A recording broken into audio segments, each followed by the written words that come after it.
So here we have the Chevrolet car radio, 1940s vintage. Not quite sure what model it is, but the nearest circuit I could find was something like a model 985793.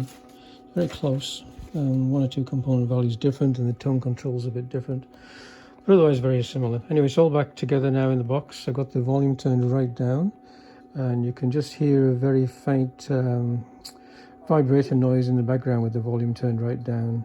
And that's pretty typical for these radios, as I recall. I've just got a little short piece of wire plugged into the antenna socket. It's running off a regulated 6-volt power supply. It's actually the 6.3 volts or thereabouts at this end. At the radio end, it's just under 6 volts. It's drawing about, I think, about 4 amps, maybe a little bit less than 4 amps. No, I haven't measured it.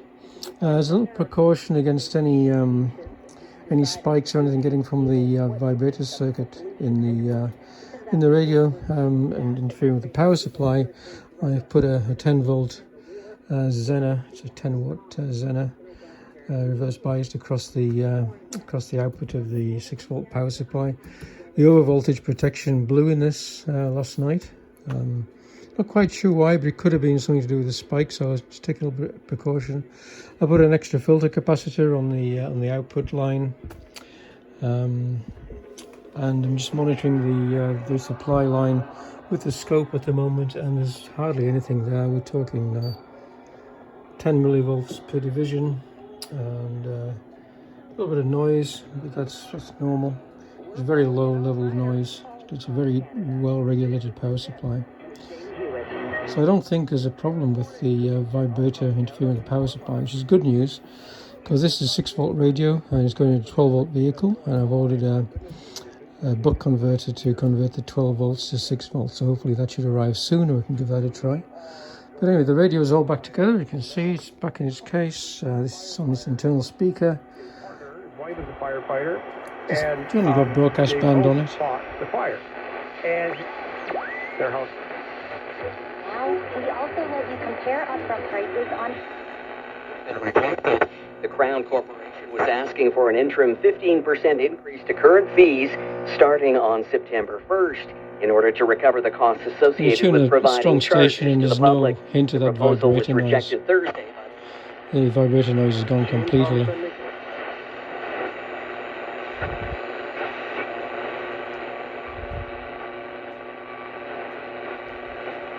Free presents for all 4 days.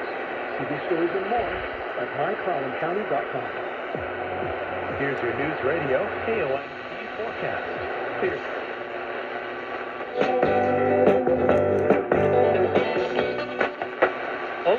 Show.com. What's up, California? If you're like me, you work hard for your money, and you want to know how to keep it safe. The best way to do that is by doing your The own California research. station, that's not bad.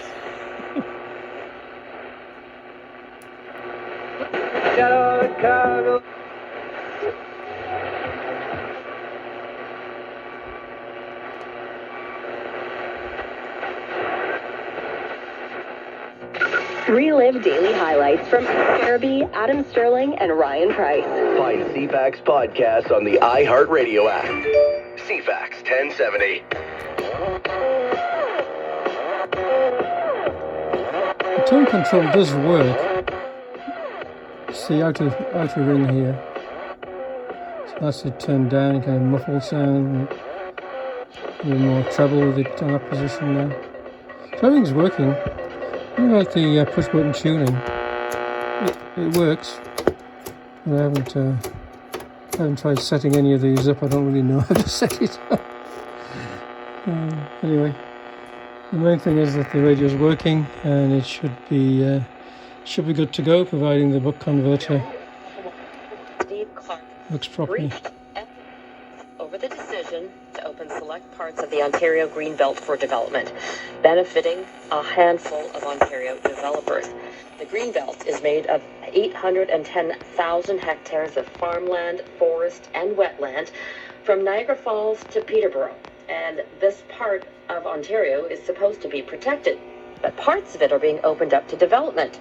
The Ford government's argument is that So it is I'll leave it on necessary for the for a housing couple of hours and see how it crunch. goes. A scathing Auditor General report I'll probably found monitor the current this as well. I decision just was haven't heavily got an influenced amateur in the by a circuit just small yet. group of developers who stand to make But everything billions. seems to be Brian functioning Lilly, okay a so Toronto far. Sun columnist, argues that the very